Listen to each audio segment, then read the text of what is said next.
Billionaire was cold and distant, stopped at the traffic light until he saw his ex-wife selling flowers with baby. Before we begin, drop a comment telling us which city you're watching from. And once the story ends, don't forget to rate it from 0 to 10. Oh, and make sure to follow our channel for more stories like this. Now sit back and enjoy every detail. The Seattle skyline stretched endlessly beyond the floor-to-ceiling windows of the 42nd floor, but Ethan Lockhart wasn't admiring the view. His steel-gray eyes were fixed on the quarterly reports spread across his mahogany desk, numbers that would make most people dizzy with their magnitude. At 36, he had built Lockhart Automotive into a billion-dollar empire, each acquisition more ruthless than the last. His assistant knocked and entered without waiting for permission, a privilege earned through 5 years of anticipating his every need. The Henderson deal is ready for your signature, Mr. Lockhart. The lawyers are waiting in conference room A. Ethan's fingers drummed against the desk, a habit he developed during the divorce proceedings 20 months ago. Tell them I'll be there in 10 minutes. His voice carried that familiar edge of authority that made grown men nervous and competitors reconsider their strategies. As she left, Ethan's gaze drifted to the empty space on his desk where a silver-framed photograph once sat. Isla had given it to him on their second anniversary, a candid shot of them laughing at some long-forgotten joke during a weekend getaway to the San Juan Islands. He'd thrown it away the day the divorce papers were finalized, along with every other reminder of their 3-year marriage. The drive to Henderson Industries should have taken 25 minutes in downtown traffic, but Ethan's Tesla moved with the precision of someone who controlled every aspect of his environment. The Henderson acquisition would add another $200 million to his portfolio, a number that once would have thrilled him. Now it felt as routine as his morning coffee. At the intersection of Pine Street and 4th Avenue, the traffic light caught him. Red. Ethan's jaw tightened with impatience as pedestrians crossed in front of his car, their mundane lives playing out in slow motion. A businessman clutching his briefcase, a teenager with headphones, an elderly couple walking hand in hand. Then he saw her. The world seemed to tilt on its axis. There, standing at the corner with a bundle of bright sunflowers in her arms and a baby carrier strapped to her chest, was Isla Bennett. His Isla. Except she wasn't his anymore. Hadn't been for 20 months, 3 weeks and 4 days. His heart hammered against his ribs as he took in every detail. Her honey-colored hair, once professionally styled for corporate events, was now pulled back in a simple ponytail. The designer dresses he'd bought her had been replaced by a faded denim jacket and worn jeans.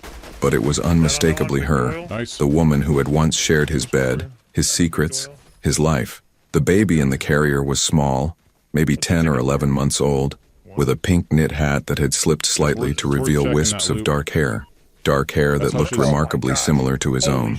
Ethan's hands gripped the steering wheel until his knuckles went white. The traffic light turned green, but he couldn't move. Cars began honking behind him, their impatience cutting through the fog in his mind. A man in the car behind him leaned on his horn, the sound sharp and demanding. Isla looked up at the commotion, her eyes scanning the traffic until they landed on his car. For a moment that stretched like eternity, their gazes locked through the windshield.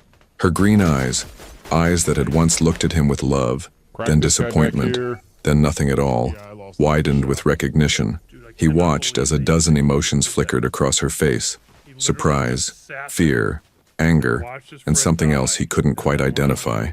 The baby shifted in the carrier, making a small sound that seemed to snap Isla back to reality. Without a word, without a gesture, she turned away and began walking down the sidewalk. More horns blared. The light had been green for almost 30 seconds. Ethan's hands trembled as he fumbled for the gear shift, his eyes never leaving Isla's retreating figure.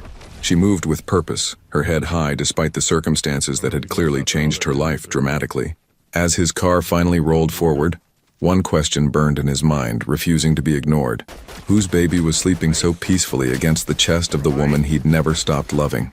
Have you ever seen someone from your past when you least expected it, and realized that some chapters of your life might not be as closed as you thought they were? Ethan's hands shook as he pulled into the underground parking garage of his downtown office building, the concrete walls feeling more like a prison than the sanctuary they usually provided. The Henderson meeting had been a disaster. He'd signed the wrong page twice, missed 3 key negotiation points, and left $200 million on the table because his mind was elsewhere. With Isla, with the baby who had dark hair like his. In the elevator ascending to his penthouse office, Ethan caught his reflection in the polished steel doors. His usually impeccable black suit was wrinkled, his tie askew. The man staring back at him looked haunted, nothing like the composed billionaire who had built an empire on calculated risks and emotional detachment. His assistant, Miranda, looked up in surprise when he walked past her desk without his usual curt nod. "Mr. Lockhart, the quarterly board meeting is in. Cancel it." The words came out harsher than intended. Cancel everything for the rest of the day. Behind the closed doors of his office, Ethan loosened his tie and moved to the wet bar in the corner. The crystal decanter of 30-year-old Macallan had been a wedding gift from Isla's father, a peace offering after months of disapproval about his daughter marrying that cold businessman. His hands trembled as he poured 2 fingers of the amber liquid. The first sip burned, but it couldn't burn away the memory that was surfacing like a painful wound. Their last real conversation, the one that had shattered everything. "I want us to start trying, Ethan."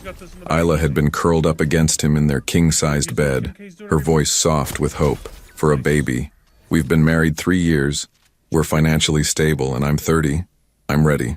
He'd gone rigid beside her, every muscle in his body tensing. "We've talked about this, Isla. It's not the right time. The company is expanding into the European market. I've got the Singapore deal. There will always be another deal." The words had exploded from her with a frustration that had been building for months. "When is it ever going to be the right time for you? When you own every car company in the world? Don't be dramatic." He'd gotten up, putting distance between them as he always did when conversations became too emotional. "Children change everything. They're expensive, demanding, they would interfere with our lifestyle." "Our lifestyle?" Isla had sat up, her green eyes blazing with hurt and disbelief. "You mean your lifestyle?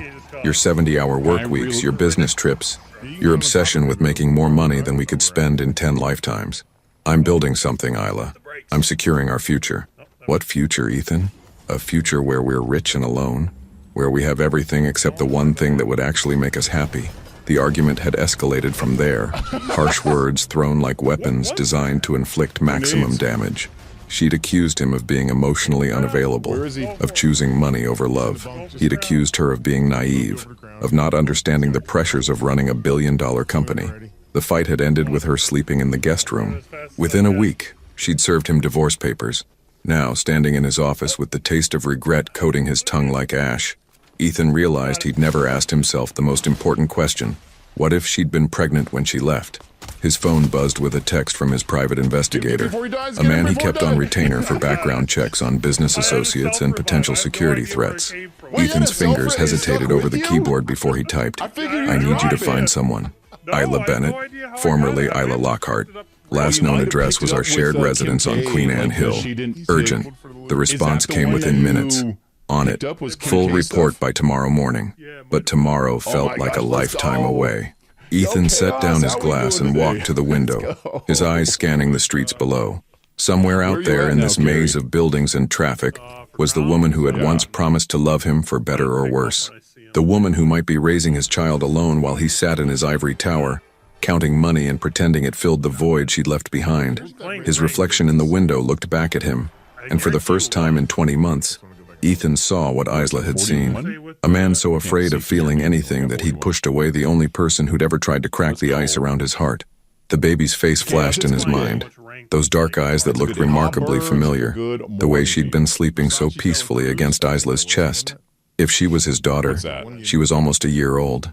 He'd missed her first smile, her first word, her first steps. He'd missed everything that mattered while chasing things that suddenly seemed meaningless. His phone rang, jolting him from his thoughts. Miranda's voice came through the speaker. "Mr. Lockhart, your mother is on line 1. She says it's important." Ethan closed his eyes. His mother had called every month since the divorce, not so subtly hinting that he'd made the biggest mistake of his life. Today, he wasn't sure he had the strength to pretend otherwise. As he reached for the phone, one thought consumed him entirely. If that baby was his, he was already 20 months too late to be the father she deserved. Isla's hands trembled as she fumbled with the key to her studio apartment, the weight of 11-month-old Rosie growing heavier with each passing second. The baby carrier pressed against her chest, and she could feel her daughter's warm breath through the thin fabric of her jacket. The encounter at the traffic light had left her shaken in ways she hadn't expected. The door finally gave way, revealing the cramped but spotlessly clean space she'd called home for the past 20 months. It wasn't much, A Murphy bed that doubled as a couch, a kitchenette with barely enough counter space for a coffee maker, and a corner she'd transformed into Rosie's nursery with soft pink curtains and second-hand furniture she'd painted white. "There we go, sweet girl," Isla whispered, carefully lifting Rosie from the carrier. The baby's dark eyes, so eerily similar to Ethan's, blinked sleepily as she was transferred to her crib. Those eyes had been both a blessing and a curse, a daily reminder of the man who had chosen his empire over their family. As Rosie settled into sleep, Isla moved to the small table where she'd spread tomorrow's flowers, daisies, roses, and baby's breath that needed to be arranged into bouquets before dawn. Her fingers worked automatically, muscle memory guiding her through the familiar motions while her mind replayed every second of seeing Ethan again. He looked exactly the same, yet completely different. The same sharp jawline, the same perfectly styled dark hair, the same expensive suit that probably cost more than she made in 3 months. But there had been something in his expression when their eyes met. A crack in that impenetrable facade she'd spent 3 years trying to break through. Her phone buzzed on the counter. A text from her neighbor, Mrs. Chen, who occasionally watched Rosie when Isla had to work late. "Saw you come in looking upset, honey. Everything okay?" Isla stared at the message, her thumb hovering over the keyboard. How could she explain that she'd just seen the father of her child, the man who'd made it crystal clear that fatherhood was an inconvenience he'd never wanted, the man who'd chosen mergers over marriage, profit over parenthood? Just a long day. "Thank you for asking," she typed back, then immediately deleted it. Mrs. Chen deserved better than lies. "Saw someone from my past today. Complicated. I'll make extra dumplings tomorrow. Complicated situations require comfort food." Despite everything, Isla smiled. Mrs. Chen's solution to every problem involved food, and somehow it usually worked. The smile faded as she caught sight of herself in the bathroom mirror. Her reflection showed a woman who'd aged more than 20 months in the time since her divorce. The stress of single motherhood had carved subtle lines around her eyes, and her honey-colored hair had lost some of its shine from drugstore shampoo instead of salon treatments. She'd been 28 when she married Ethan, full of dreams about their future together. She'd imagined Sunday mornings with children laughing in the kitchen, family vacations to places she'd only seen in magazines, growing old together, surrounded by grandchildren. Instead, she'd gotten 3 years of feeling like a beautiful accessory to his success, someone to look good at charity galas and business dinners, but never truly share his life. The pregnancy test had been positive 6 weeks after she'd signed the divorce papers. She'd sat on the bathroom floor of her friend's guest room, staring at those 2 pink lines, and felt her world shift on its axis. For exactly 3 minutes, she'd considered calling him. Then she'd remembered his words. Children would interfere with our lifestyle. Her lifestyle now consisted of wake-up calls at 4:30 a.m. to arrange flowers, walks through downtown Seattle with Rosie strapped to her chest, and falling asleep to the sound of her daughter's breathing, instead of the financial network that had once provided the soundtrack to her marriage. It wasn't the life she'd planned, but it was theirs. Rosie stirred in her crib, making the soft cooing sounds that meant she'd be awake soon and hungry. Isla moved to the tiny refrigerator, pulling out a bottle she'd prepared earlier. As she warmed it in a pot of hot water, she couldn't afford a bottle warmer. Her mind wandered to the moment when Ethan had stepped out of his car. For just a second when their eyes met, she'd seen something she'd never seen before. Vulnerability. The great Ethan Lockhart, master of the universe, had looked lost, almost human. Then Rosie had shifted in her arms and reality crashed back. This was the man who'd told her that having children would be financially irresponsible and emotionally draining. This was the man who'd worked 18-hour days to avoid coming home to a wife who desperately wanted to build something more meaningful than a stock portfolio. Rosie's cries grew more insistent, and Isla lifted her daughter from the crib, settling into the second-hand rocking chair that had become their nighttime sanctuary. As she fed her baby, humming a lullaby her own mother had sung to her, one thought crystallized in her mind. Ethan Lockhart had made his choice 20 months ago. He'd chosen his company over their marriage, his ambition over her dreams, his fear over love. Now she had to make hers, protect the daughter he'd never wanted from the father who'd never been ready to love her. The private investigator's report arrived at 6:47 a.m., delivered to Ethan's penthouse via encrypted email. Marcus Vale had been thorough, as always. 12 pages of detailed findings that painted a picture Ethan wasn't prepared to see. Subject: Isla Marie Bennett, formerly Lockhart. Current address 412 Pine Street, Apartment 3B, Seattle, WA. Employment, self-employed flower vendor, various downtown locations. Monthly income, estimated $200 dependents. One female child, approximately 11 months old. Ethan's coffee grew cold as he read every word. Twice. The woman who had once worn designer gowns to charity galas now lived in the studio apartment that cost $600 a month. The woman who had shared his king-sized bed in their Queen Anne Hill mansion now slept on a Murphy bed that folded into the wall. But it was the final paragraph that stopped his heart entirely. Subject gave birth at Seattle General Hospital on March 15th. Birth certificate lists child as Rosemary Grace Bennett. Father, unknown. Rosemary Grace. Born exactly 9 months and 3 weeks after their last night together. The night before she'd served him with divorce papers. The night they'd made love for the final time. Desperate and angry and clinging to something that was already slipping away. Ethan's hands shook as he reached for his phone, dialing Marcus directly. The investigator answered on the first ring. "I need more," Ethan said without preamble. "Everything. Medical records, birth records, anything you can legally access. Already on it." But Ethan, Marcus's voice carried a warning. "The timeline fits. If this kid is yours, she's been struggling alone for almost a year. That changes things. It changed everything." By 8 a.m., Ethan was in his Tesla, driving the familiar streets of downtown Seattle with no clear destination except away from the suffocating walls of his office. He found himself taking the same route he'd driven yesterday, past the intersection where his carefully controlled world had imploded. There she was again. Isla stood at the corner of 2nd and Pike, the baby carrier secured across her chest while she arranged flowers in white plastic buckets.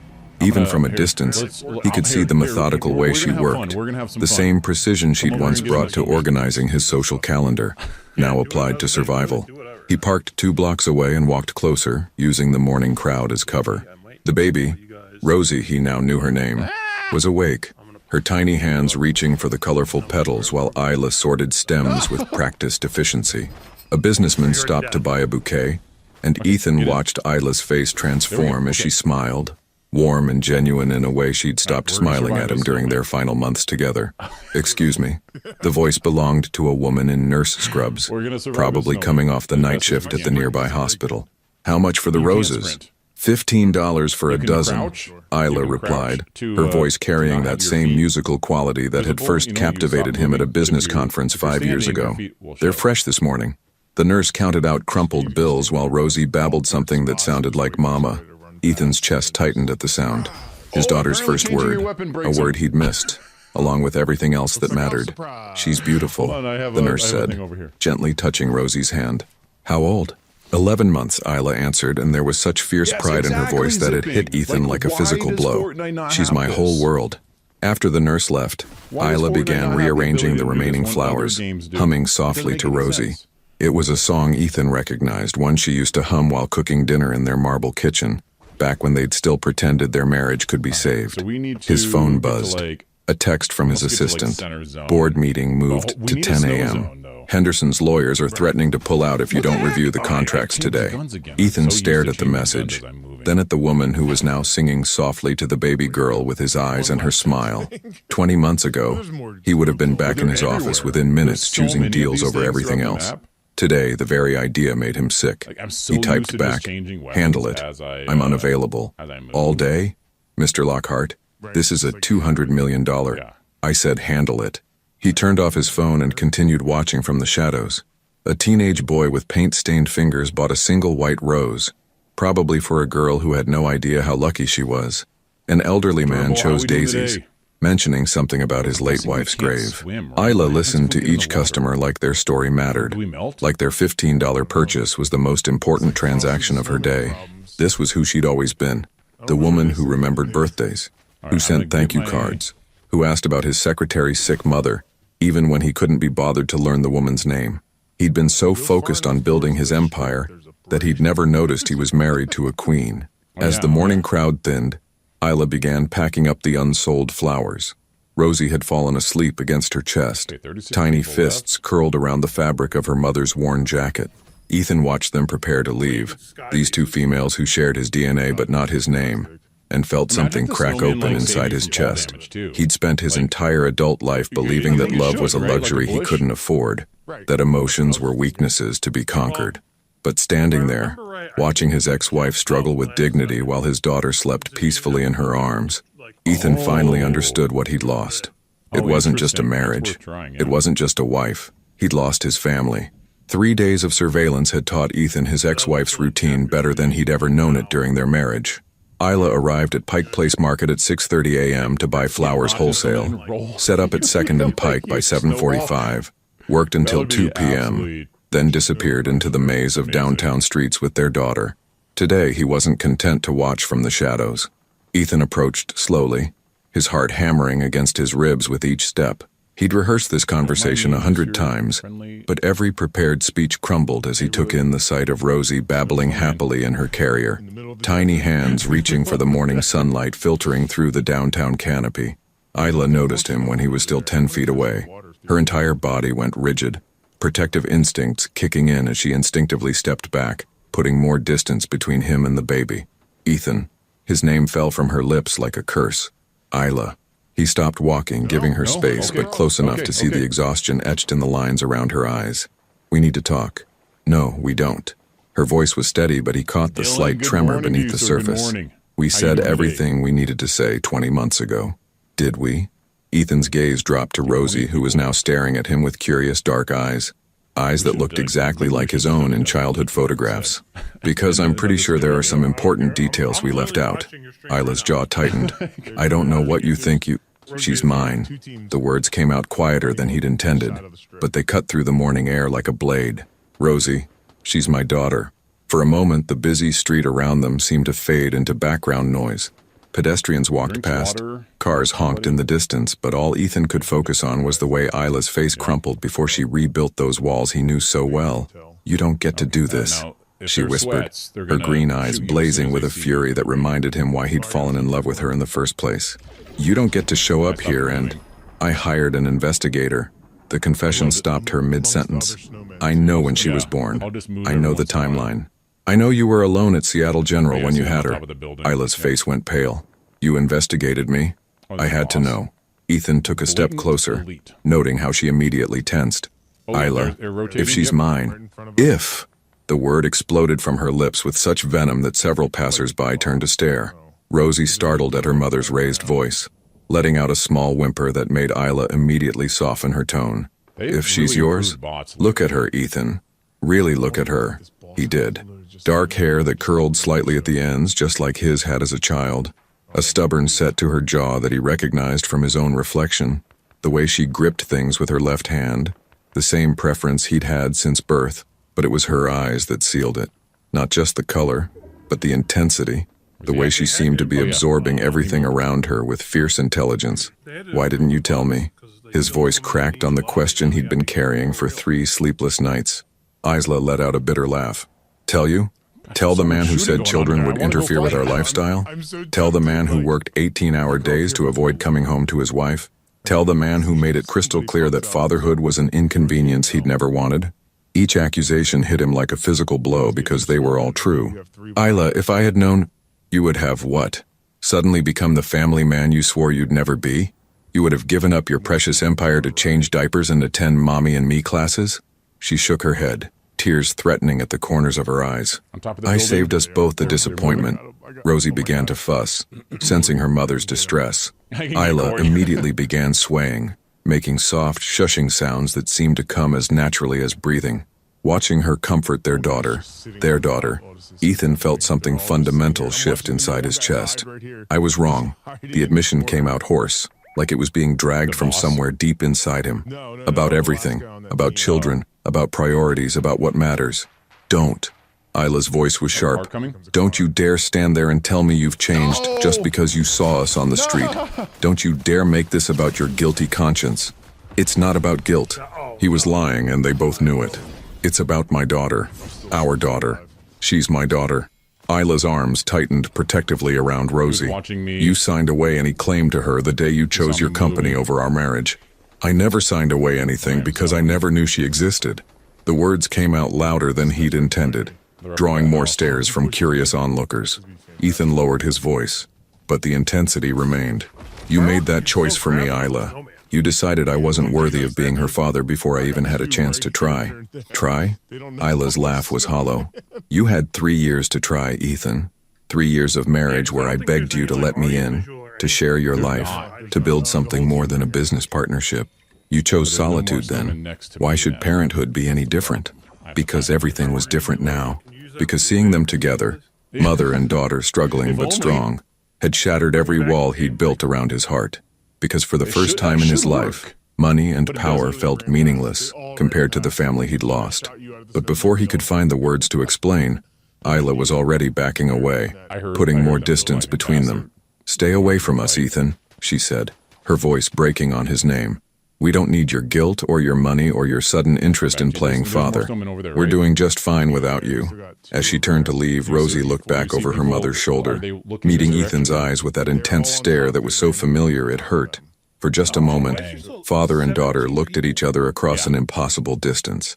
Then they were gone, disappearing into the crowd, leaving Ethan standing alone among strangers with the devastating realization that just fine was exactly what he'd never be again.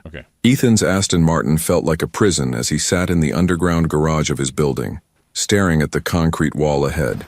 The confrontation with Isla replayed in his mind on an endless loop, each word she'd spoken cutting deeper than the last. He'd destroyed the best thing in his life once, and now he was watching the consequences play out in the form of a daughter who would grow up never knowing her father. His phone had been buzzing incessantly for the past hour. Missed calls from his assistant, his board members, his mother. The Henderson deal had officially collapsed, costing him $200 million and his reputation as the unshakable king of automotive acquisitions. 6 months ago, it would have devastated him. Today he couldn't bring himself to care. There was only one call he wanted to make. Vale, the private investigator, answered on the second ring. "I need another favor," Ethan said, his voice hoarse from the emotional battlefield he'd just left. "Legal advice. Hypothetically, what rights does a father have if paternity can be established?" A long pause. "Ethan, tell me you're not thinking about pursuing custody." "I'm thinking about a lot of things." He leaned back against the leather headrest, closing his eyes. "Just answer the question. In Washington state, biological fathers have rights to visitation, even partial custody, if they can prove paternity and demonstrate they can provide a stable environment for the child." Marcus's voice carried a warning. "But given the circumstances, the mother's clear desire for no contact, the fact that you've been absent for the child's entire life, any court battle would be brutal in public. The thought of Isla's private struggles being dissected in newspapers made Ethan's stomach turn. What if I just wanted to help? Financially, I mean. Child support? Better living conditions? You'd need her consent for voluntary support, or a court order for mandatory support. Both require acknowledging paternity, which means... Marcus trailed off. Which means she'd have to cooperate. Ethan finished the thought, already knowing Isla would rather live in that cramped studio apartment forever than accept a penny from him. After hanging up, Ethan found himself driving aimlessly through Seattle's familiar streets, past the coffee shops where he and Isla used to meet for lunch, past the bookstore where she'd spent Saturday afternoons reading while he worked. Every corner held a memory of the woman who had tried so desperately to break through his emotional walls, only to give up and build walls of her own. His phone rang again. This time, he answered. Ethan James Lockhart. His mother's voice carried that particular tone she'd perfected during his childhood. Equal parts disappointment and determination. "Miranda told me you've been unreachable for 3 days. The Seattle Times is reporting that Henderson Industries is reconsidering their acquisition terms because you've gone AWOL. Hello, Mother." Ethan pulled into the parking lot of a small neighborhood park, watching children play on swings while their parents pushed them higher. "I'm fine." "You're clearly not fine. What's going on? And don't you dare tell me it's just business stress. I've known you for 36 years, and you've never missed a meeting in your life."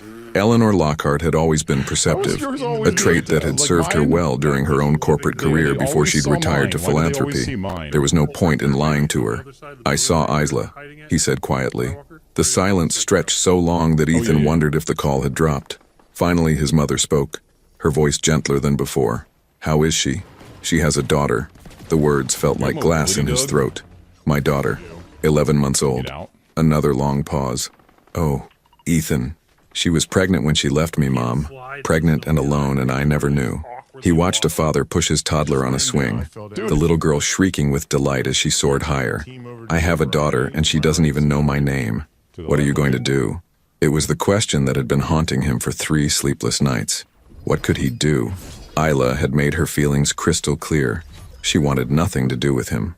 But somewhere in this city was a little girl with his eyes and his stubbornness, growing up believing her father had abandoned her before she was even born. I don't know, he admitted. She hates me, Mom, and maybe she has every right to. Ethan, his mother's voice took on that firm tone he remembered from his teenage years. You made mistakes in your marriage, serious ones, but that doesn't mean you can't try to make amends now. She won't let me near them. Then you'll have to prove you've changed. Not with words, Isla's too smart for that, but with actions. Consistent, patient actions that show her the man you've become. What if I haven't become anything? The question came out more vulnerable than he'd intended. What if I'm still the same selfish bastard who chose profits over his pregnant wife? Are you? Yep.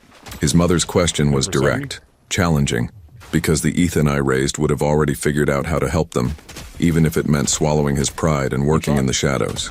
After the call ended, Ethan sat in his car as darkness fell around the park. Families were heading home, fathers carrying tired children to minivans, mothers gathering forgotten toys in empty juice boxes. Normal families, doing normal things, taking for granted the everyday miracles he'd never thought he wanted. His phone buzzed with a text from an unknown number. For a wild moment, his heart raced, thinking it might be Isla. Instead, it was from Marcus. Thought you should know. Property records show Isla's lease is up for renewal next month. Landlord's been raising rents in that building. Might be relevant. Ethan stared at the message, pieces of a plan beginning to form in his mind. If Isla wouldn't let him help directly, perhaps there were other ways. Ways that didn't require her permission or her forgiveness. Ways that might slowly and carefully prove to the mother of his child that some people really could change, even if they'd taken 20 months too long to start trying. 2 weeks passed before Isla noticed the changes. It started small, almost imperceptibly so. The wholesale flower vendor at Pike Place Market began giving her better deals, claiming he was overstocked and needed to move inventory quickly. The elderly Korean woman who sold coffee from a cart near her usual corner started refusing payment, insisting that pretty mother with baby deserved free coffee. Even Mrs. Chen from next door had mysteriously received an anonymous grocery delivery that she'd insisted on sharing. Isla wasn't naive. She'd spent 3 years married to a man who wielded money like a weapon, who believed every problem could be solved with the right amount of cash applied in the right places. But proving Ethan's involvement was impossible when everyone insisted their generosity was either coincidence or kindness. The breaking point came on a rainy Thursday morning when her landlord, Mr. Patterson, knocked on her door with an expression she'd never seen before, something almost resembling embarrassment. "Ms. Bennett," he said, shifting uncomfortably in the hallway. "I need to discuss your lease renewal." Isla's stomach dropped. She'd been dreading this conversation for weeks, knowing her rent was about to increase beyond what she could afford. "Mr. Patterson, if this is about the rent increase, I can try to." "Actually, there's been a change." He handed her an official-looking document. "The building's been purchased by a property management company. They're implementing a new affordable housing initiative. Your rent is being reduced to $400 a month, with a 2-year guaranteed lease." Isla stared at the papers, her hands beginning to tremble. "I'm sorry, what? Lockhart Property Management?" He read from his own copy. "They specialize in providing stable housing for working families. Apparently, you qualify for their assistance program." The papers fell from Isla's fingers, scattering across the worn linoleum floor. Lockhart. Of course it was Lockhart. "Ma'am, are you all right?" Mr. Patterson bent to gather the scattered documents, concern creeping into his voice. "I can't accept this." The words came out strangled, fury and frustration warring in her chest. "Tell them I decline their generous offer. I'm afraid it's not really optional. The new owners have restructured all the leases in the building. Everyone qualifies for the reduced rate." He straightened, papers in hand. "It's actually quite fortunate. Most of the tenants are thrilled." After he left, Isla sank onto her Murphy bed, Rosie playing contentedly with a set of plastic measuring cups nearby. Her daughter had no idea that her world was being systematically invaded by a man who thought money could buy forgiveness or access to the family he'd abandoned. Her phone buzzed. A text from the flower vendor. "Got a special order today. Someone wants to buy all your remaining inventory every day for the next month. paying triple rate. They want the flowers donated to Seattle General's maternity ward. Should I accept? Isla's hands shook as she typed back. Who placed the order? Anonymous benefactor. Payment came through a law firm. Very official. She closed her eyes, remembering the antiseptic smell of the maternity ward where she'd given birth alone, where she'd cried into a hospital pillow while holding Rosie for the first time, wishing desperately that someone, anyone, had been there to share the moment. Now Ethan was ensuring other women would have flowers to brighten those sterile rooms. It was thoughtful. It was generous. It was manipulation. An hour later, Isla found herself standing outside the gleaming tower that housed Lockhart Automotive, Rosie secured in her carrier, determination burning in her chest like wildfire. The security guard in the marble lobby tried to stop her, but something in her expression must have warned him not to try too hard. The elevator ride to the 42nd floor felt eternal. When the doors opened, Isla stepped into a world she'd forgotten existed, all understated luxury and hushed efficiency, where the coffee cost more than she made in a day and everyone wore clothes that could feed her for a month. Ethan's assistant Miranda looked up from her computer with poorly concealed shock. Mrs. Locke, Ms. Bennett, Mr. Lockhart is in a meeting. Then get him out of it. Isla's voice carried an authority she'd learned during those 3 years as a billionaire's wife, a tone that suggested resistance would be futile. Miranda hesitated for exactly 3 seconds before reaching for her phone. Mr. Lockhart, you have a visitor. Yes, sir. Right away. The office doors opened before Miranda finished hanging up. Ethan appeared in the doorway, his usual composure cracking the moment he saw them. His eyes immediately went to Rosie, who was wide awake and curiously taking in the unfamiliar surroundings. Isla, her name came out like a prayer. Don't. She walked past him into the office she'd visited so many times during their marriage, the space where he'd chosen to spend more time than in their home. Just don't. Ethan closed the door behind them, creating a bubble of privacy in the middle of his empire. I take it you received the lease renewal notice. Stop. The word exploded from her with such force that Rosie startled, her little face scrunching up in preparation for tears. Isla immediately began swaying, her voice dropping to a whisper that somehow carried more venom than any shout. Stop trying to manage my life. I'm trying to help. You're trying to control. She turned to face him, and Ethan felt his heart stop at the pain blazing in her green eyes. This is what you do, Ethan. You throw money at problems until they disappear. You buy solutions instead of earning them. What was I supposed to do? Watch you struggle when I could help? Yes. The word rang through the office like a gunshot. Yes. You were supposed to watch me struggle, because that struggle is mine. Those choices are mine. That life is mine. Ethan moved closer, his hands raised in a gesture of surrender. Isla, please. I just want... You want what? To ease your guilt? To play the generous benefactor so you can sleep better at night? Rosie began to fuss, responding to her mother's agitation. Isla's voice softened automatically as she comforted her daughter, but her eyes remained hard as flint. You want to be her father without earning the right. You want forgiveness without doing the work. Then tell me how to do the work. The desperation in his voice was raw, unfiltered. Tell me what I need to do to earn the right to know my daughter. Isla studied his face for a long moment, searching for something she apparently didn't find. Start by respecting my choices. Stop the anonymous gifts. Stop the property management company. Stop trying to orchestrate my life from behind the scenes. And then nothing. She moved toward the door, Rosie now calm in her arms. There is no then, Ethan. Some things can't be bought and some mistakes can't be undone with money. As she reached for the door handle, Ethan's voice stopped her. She has my hands. Isla froze, her back still to him. Her hands, he continued, his voice barely above a whisper. They're exactly like mine were when I was a baby. My mother showed me pictures once. The way she grabs things, the way she holds her fingers when she's thinking. It's identical. Slowly, Isla turned around. For the first time since entering his office, she looked uncertain. I know I don't deserve to be part of her life, Ethan said, taking a careful step forward.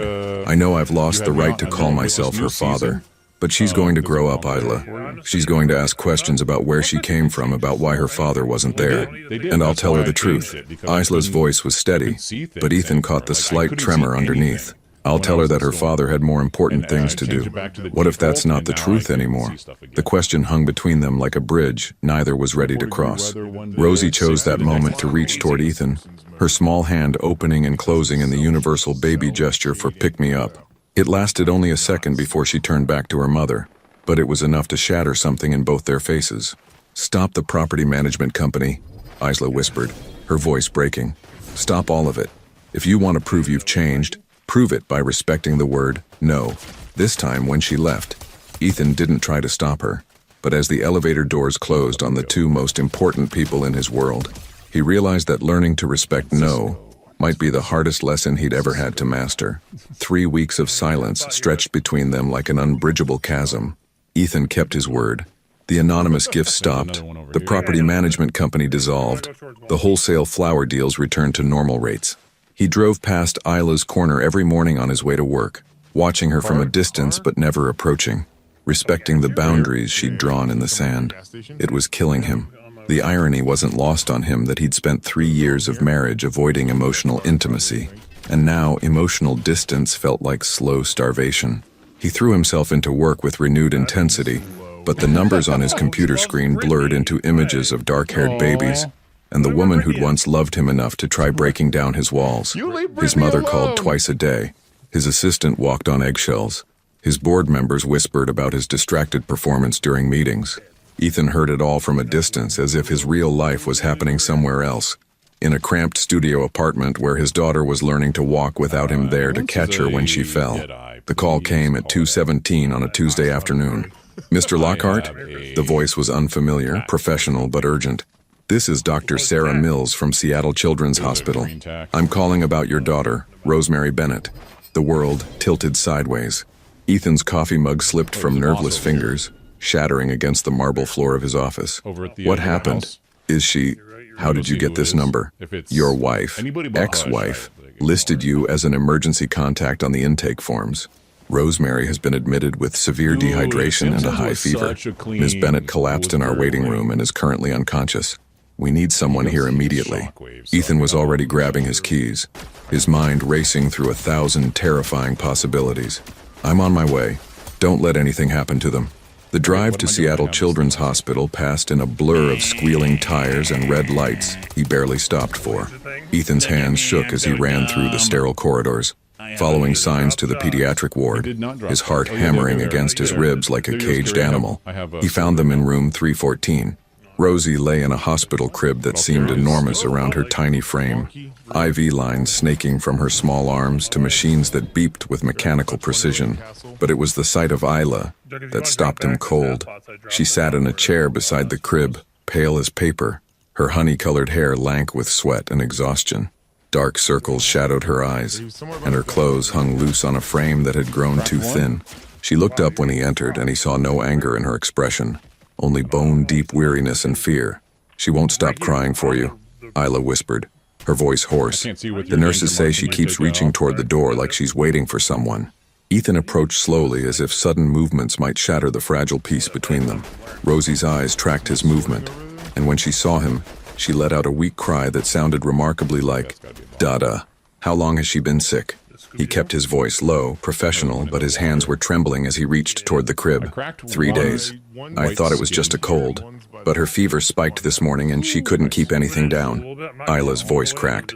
"I carried her here on 2 buses because I couldn't afford a taxi, and somewhere between the waiting room and triage I just collapsed." Ethan's jaw clenched as he imagined Isla struggling alone with a sick baby, too proud to call him, too stubborn to accept help. "The doctor said you listed me as an emergency contact." I panicked. She wouldn't meet his eyes. "They needed a name, and you're her." She couldn't finish the sentence. "Father." Ethan completed it for her, the word feeling strange and wonderful and terrifying on his tongue. "I'm her father." For the first time since their confrontation in his office, Isla didn't argue. The doctor arrived 20 minutes later, a kind-faced woman in her 50s who looked between Ethan and Isla with the practiced eye of someone who'd seen every family dynamic imaginable. "Rosemary is responding well to the IV fluids," Dr. Mills explained. "The fever is breaking, and her hydration levels are improving. She should be able to go home tomorrow, but she'll need careful monitoring for the next few days." "I can handle it," Isla said quickly, struggling to stand. The movement made her sway dangerously, and Ethan instinctively reached out to steady her. "Ms. Bennett," the doctor said gently, "you're in no condition to care for anyone right now. When was the last time you ate a full meal?" Isla's silence was answer enough. "You need rest, proper nutrition, and someone to help with Rosemary's care." Dr. Mills looked pointedly at Ethan. "I assume that's why you called her father?" The question hung in the air like a challenge. Ethan looked at Isla, really looked at her, and saw past the stubborn pride to the exhausted woman who'd been carrying the weight of parenthood alone for almost a year. She was drowning, and her pride was the anchor dragging her under. "She'll stay with me," Ethan said quietly. "Both of them, until Isla is back on her feet." "Ethan, no." Isla's protest was automatic, but weak. "We can't, I won't." "You won't what? Let me help my daughter when she's sick? Let me take care of the woman who's been taking care of her all this time?" He moved closer. His voice dropping to a whisper meant only for her ears. "Isla, you're falling apart. When was the last time you slept through the night? When was the last time someone took care of you?" Tears spilled over her cheeks. The first real tears he'd seen from her since the divorce. "I can handle this alone." "I know you can." Ethan's voice was infinitely gentle. "You've been proving it for 11 months, but you don't have to anymore." Rosie chose that moment to reach through the crib bars toward Ethan, her small hand grasping for his finger. When he gave it to her, she gripped it with surprising strength, her fever-bright eyes focusing on his face with intense concentration. "Dada," she said clearly, the word cutting through every defense Isla had built around her heart. Dr. Mills smiled. "I think that settles it. I'll have the discharge papers ready for tomorrow morning." As the doctor left, Ethan found himself holding his daughter's hand through the hospital crib bars, while her mother cried quietly in the chair beside them. It wasn't how he'd imagined meeting his child, but as Rosie's breathing evened out into peaceful sleep, her tiny fingers still wrapped around his, Ethan realized that some beginnings came disguised as emergencies. "She said her first word to you," Isla whispered, her voice thick with exhaustion and something that might have been grief. "Her second word," Ethan corrected gently. "You told me her first word was mama." Isla looked up at him, surprise flickering across her tear-stained face. "You remember that?" "I remember everything you've ever told me about her." He met her eyes, letting her see the truth there. "I just wasn't ready to hear it before." Outside the hospital window, Seattle's skyline glittered in the gathering dusk, but Ethan's attention was focused entirely on the two females who had just let him back into their world, not through grand gestures or anonymous gifts, but through the simple, terrifying trust of a sick child reaching for her father's hand.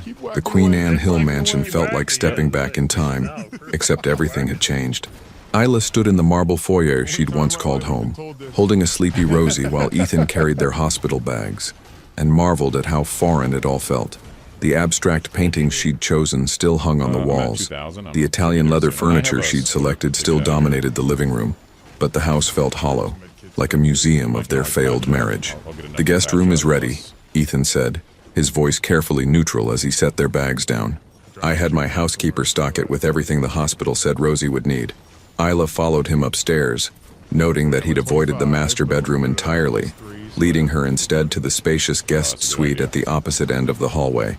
It had been transformed into something she barely recognized, a crib positioned near the window, baby monitors on the nightstand, and what appeared to be every infant care item available at Seattle's most expensive baby store. "You didn't have to do all this," she said quietly, settling Rosie in the crib. Their daughter immediately began to fuss, reaching back toward Ethan with that same gesture that had undone them both at the hospital. "She wants you to hold her," Isla observed, stepping back to give him space. Ethan approached the crib hesitantly, as if Rosie might disappear if he moved too quickly. When he lifted her, she immediately settled against his chest, her small hand fisting in his shirt. The sight hit Isla like a physical blow. Her daughter, so completely trusting in the arms of the man who'd missed her entire first year of life. "She's so light," Ethan murmured, his voice thick with wonder. "I thought babies would be heavier." "She's small for her age." Isla settled into the plush armchair, exhaustion pulling at her bones. "The pediatrician says she'll catch up, but the first few months were challenging." The understatement hung between them. Isla remembered those sleepless nights when Rosie wouldn't stop crying, when formula was too expensive and her milk supply was inconsistent from stress and poor nutrition. She remembered walking the floors of her tiny apartment at 3 a.m., bouncing a screaming baby while fighting off panic attacks about how she was going to make it through another day. "Tell me," Ethan said, settling into the chair across from her without releasing Rosie. "Tell me about those first few months. Ethan, please." His dark eyes met hers, and she saw something there she'd never seen during their marriage. Genuine vulnerability. "I need to know what I missed. I need to understand what you went through alone." So she told him about the labor that lasted 18 hours with no one to hold her hand or tell her she was strong enough to get through it. About bringing Rosie home to an apartment that felt too quiet and too overwhelming all at once. About the night she'd called the pediatric nurse hotline at 2 a.m. because she was convinced something was wrong when Rosie wouldn't stop crying, only to learn that sometimes babies just cried. "I kept a journal," she found herself admitting. "Pictures, milestones, funny things she did. I told myself it was for her so she'd know about her first year, but really, I think I was keeping it for you." Ethan's breathing hitched. "Where is it?" "In my apartment, hidden in the closet." Isla watched as he swayed gently, Rosie's eyes growing heavy in his arms. "I thought maybe someday if you ever wanted to know her, you'd want to see what you missed." "I want to see it." The words came out hoarse. "All of it. Every photo, every milestone, every moment I should have been there for." They fell into silence, the weight of lost time settling around them like dust. Rosie had fallen asleep against Ethan's chest, her tiny hand still clutching his shirt. And Isla felt something she thought was permanently broken beginning to stir back to life in her chest. "She looks like you when she sleeps," Isla said softly. "Peaceful, like nothing in the world could touch her. She has your chin." Ethan's voice was barely above a whisper, as if speaking too loudly might wake their daughter. "And your stubbornness. The nurse said she refused to take the medicine until they brought you back to consciousness." The mention of her collapse brought reality crashing back. Isla touched her temple, where a headache had been building since she'd woken up in the hospital. "The doctor said I need to eat more, rest more. Easier said than done when you're living paycheck to paycheck. That stops now." Ethan's voice carried a note of finality that reminded her why he'd become a billionaire before his 35th birthday.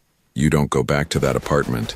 You don't go back to selling flowers on street corners. You focus on getting healthy, and you let me take care of both of you." "Ethan, we can't." "Why not?" He stood carefully, moving toward the crib to put Rosie down.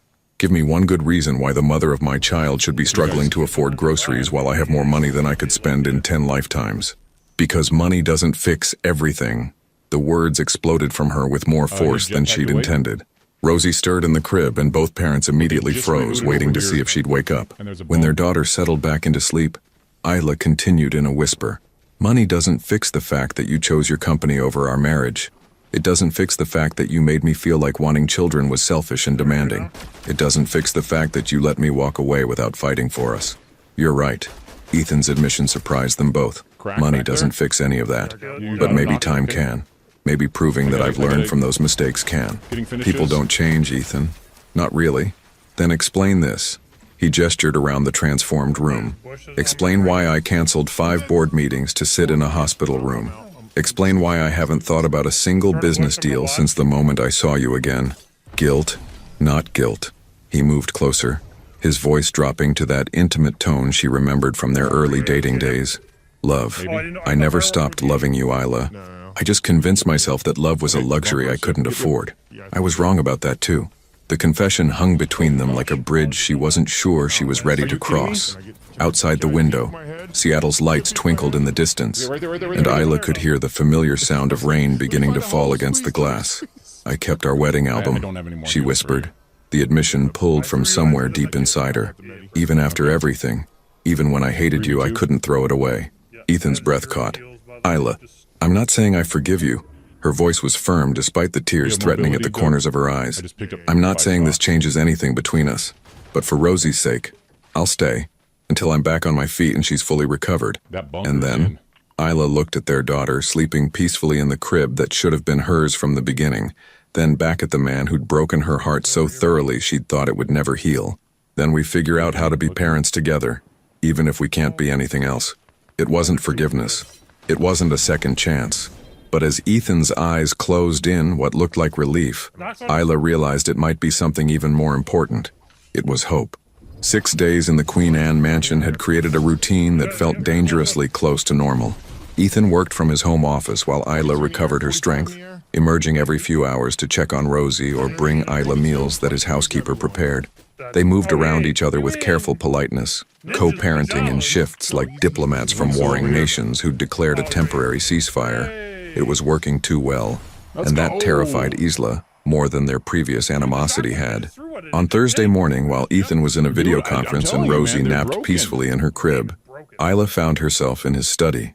The journal lay open on his desk, the one she'd retrieved from her apartment the day before, filled with a year's worth of moments he'd missed. Photos of Rosie's first smile, notes about her sleep patterns, pressed flowers from the day they'd spent in Volunteer Park when spring arrived. She took her first steps 2 weeks ago, Isla said softly, not turning around when she heard him enter. Ethan approached slowly, stopping just behind her chair. Where? Mrs. Chen's apartment. She let go of the coffee table and walked 3 steps to reach a cookie.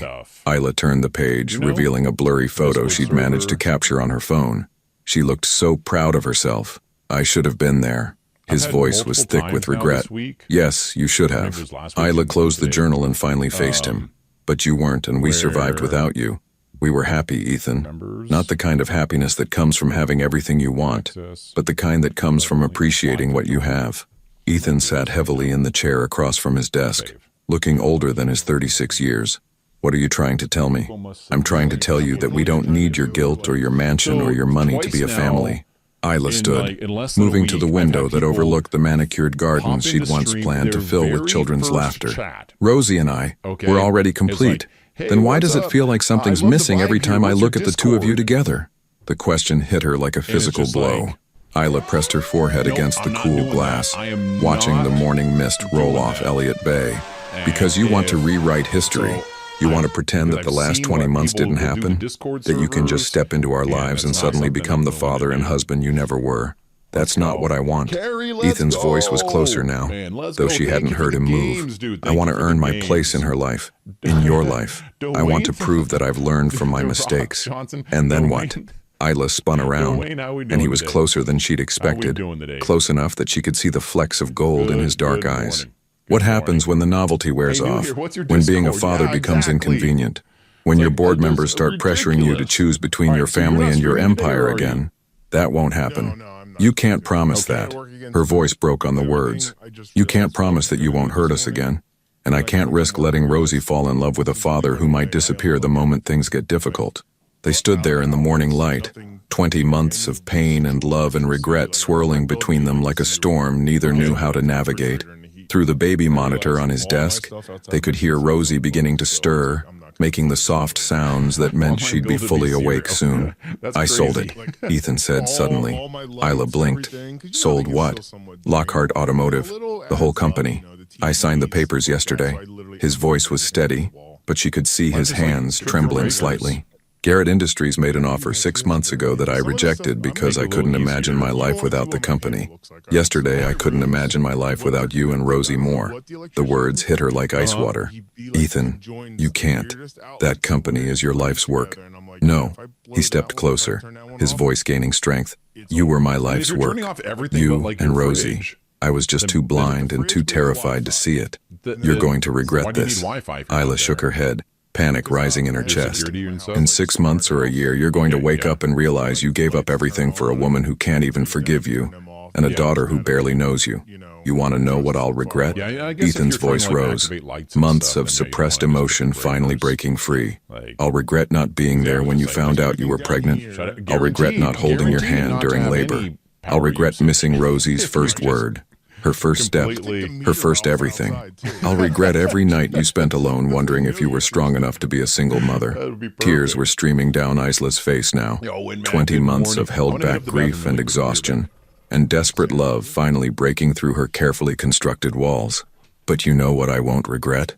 Ethan continued, his own eyes bright with unshed tears. I won't regret choosing my family over profit margins. I won't regret putting my daughter's future over stock options. I won't regret fighting for the woman I love instead of hiding behind conference room tables and quarterly reports. Through the monitor, Rosie's babbling grew more insistent. In a few minutes, she'd be crying for attention, and this moment, whatever this moment was becoming, would be interrupted by the reality of parenthood. I'm scared, Isla whispered, the admission torn from her deepest fears. I'm scared to believe you. I'm scared to let Rosie love you and then lose you again. I'm scared that I'm not strong enough to survive if you change your mind. Then don't. Ethan reached for her hands, and this time she didn't pull away. Don't be strong. Don't carry everything alone. Let me share the weight. Let me prove that some people really can change when they have something worth changing for. Rosie's cries echoed through the monitor, urgent now, demanding attention from her parents. But neither of them moved, caught in a moment that felt like standing at the edge of a cliff deciding whether to jump or step back onto solid ground. If I say yes, Isla said slowly, if I give us another chance, this isn't about the money or the house or trying to recreate what we had before. This is about building something new, something real. I know. And if you ever make me feel like loving you is a burden again, if you ever make Rosie feel like she's competing with your ambition for your attention, I will take her and disappear so completely that all your money and all your investigators will never find us. The threat should have intimidated him. Instead, Ethan smiled. The first real smile she'd seen from him since their reunion, and lifted her hands to his lips. Deal, he whispered against her fingers. But Isla, you won't need to disappear, because I'm never letting either of you go again. Rosie's cries reached a crescendo, and finally, together, they went to comfort their daughter.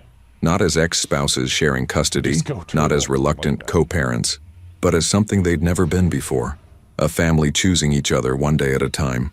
2 years later, the morning sunlight streamed through the kitchen windows of their Ballard home. Not the Queen Anne mansion that had felt like a museum, but a warm, lived-in house with finger smudges on the glass doors and crayon marks on the lower walls. Isla stood at the counter, watching through the window as Ethan pushed 3-year-old Rosie on the tire swing he'd hung from the old oak tree in their backyard.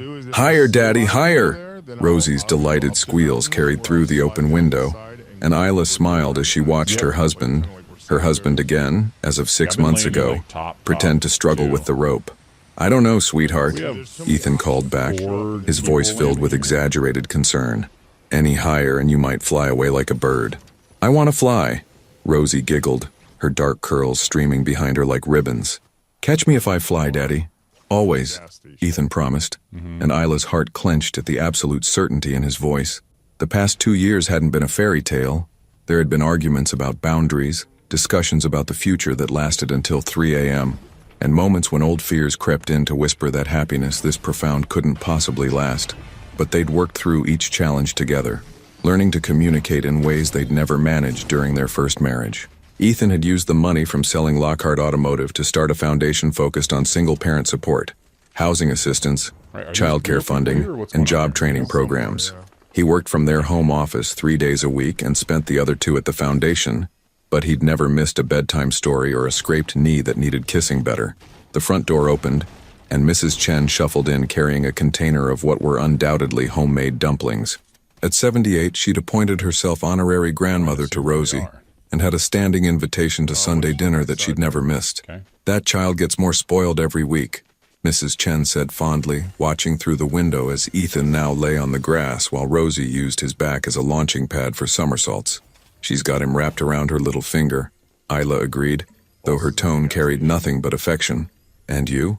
Still happy with your choice?" It was a question Mrs. Chen asked every few months, not from doubt, but from the protective instincts of someone who'd watched Isla struggle through those early months of single motherhood. Isla considered it seriously, as she always did. "Ask me tomorrow," she said, using the answer that had become their ritual. Mrs. Chen nodded approvingly. "Smart girl. Happiness isn't something you achieve once and keep forever. It's something you choose day by day." Through the window they watched as Ethan scooped Rosie up and spun her around, both of them laughing with the kind of unself-conscious joy that made Isla's chest tight with gratitude. When he set her down, Rosie immediately pointed toward the house. "Mama, Mama, did you see me fly?" Isla opened the back door as her daughter came barreling toward her, grass stains on her knees, and pure happiness radiating from every part of her small body. "I saw everything, baby girl. You were amazing." Ethan followed more slowly, his hair mussed and his business shirt wrinkled from their morning adventures. He looked nothing like the polished billionaire she'd first married, and everything like the man she'd fallen in love with all over again. "Mrs. Chen brought dumplings," Isla told him as he approached. "Perfect. I worked up an appetite being a human jungle gym." He dropped a kiss on the top of Isla's head, casual and natural in a way that had taken months to rebuild. "How's the morning sickness today?" Isla placed a protective hand over her still flat stomach where their second child, a son, according to last week's ultrasound, was growing steadily. "Better. I think Junior approves of Mrs. Chen's cooking." "Junior?" Rosie looked up from where she was collecting dandelions near the porch steps. "Who's Junior?" Ethan and Isla exchanged a look, having discussed how to tell their daughter about the pregnancy, but never quite finding the right moment. Apparently, the right moment was now, in the middle of their backyard on a Sunday morning, surrounded by the ordinary magic of their everyday life. "Come here, sweetheart," Isla said, settling onto the porch steps and pulling Rosie onto her lap. "Mommy and Daddy have something exciting to tell you." As they explained about the baby brother who would arrive in 6 months, Isla caught Ethan's eye over their daughter's head. He was watching them with an expression she'd grown to treasure. Complete present moment awareness, as if this conversation with their 3-year-old was the most important meeting of his life. "Will he like tire swings?" Rosie asked seriously. "Probably," Ethan said, settling beside them on the steps. "But he'll have to wait until he's bigger. Babies are very small when they're first born." "Smaller than me?" "Much smaller." Rosie considered this gravely. "Then I'll help take care of him, like Daddy takes care of me." "Exactly like that," Isla whispered, her throat tight with emotion. Later that evening, after Mrs. Chen had gone home with promises to bring soup for Isla's pregnancy symptoms, after Rosie had been tucked into bed with 3 stories and a dozen kisses, Ethan and Isla sat on their front porch swing, watching the Seattle skyline twinkle in the distance. "Do you ever miss it?" Isla asked quietly. "The company, the deals, the rush of closing a billion-dollar acquisition?" Ethan was quiet for so long that she wondered if he'd fallen asleep. When he finally spoke, his voice was thoughtful, contemplative. "I miss the simplicity of it sometimes," he admitted, "when success could be measured in numbers and problems could be solved with money. But I don't miss feeling empty at the end of every day, no matter how successful that day had been. And now I know what it feels like to come home to people who are happy to see me. Not because of what I can provide, but because of who I am to them." He reached for her hand, intertwining their fingers. "Now I know what it means to build something that can't be bought or sold or lost in a market crash." A comfortable silence settled between them, broken only by the distant sound of traffic and the whisper of wind through the trees. Somewhere in the house behind them, Rosie was probably dreaming of flying and tire swings and the baby brother who would soon join their small, perfect family. "I love you," Isla said into the peaceful darkness. "I love you too." Ethan's voice carried all the weight of second chances and hard-won wisdom. "Thank you for letting me learn how to be the man you deserved all along. Thank you for becoming him." As they sat together on the porch of their imperfect, beautiful life, Isla realized that Mrs. Chen had been right. Happiness wasn't something you achieved once and kept forever. It was something you chose, day by day, moment by moment, swing by swing. And tomorrow, she would choose it again. Sometimes the greatest love stories aren't about finding the perfect person. They're about 2 imperfect people choosing to grow into the love they both deserve. In a world where second chances are rare and forgiveness is earned, not given, what would you choose? The safety of protecting your heart, or the courage to risk everything for the possibility of building something beautiful from the broken pieces? Your participation means a lot to the channel. Please share your thoughts in the comments. Thank you for watching. If you enjoyed the story, please subscribe to our channel and leave a comment below, letting us know what you thought. Your feedback and support mean a lot to us. Stay tuned for more exciting stories.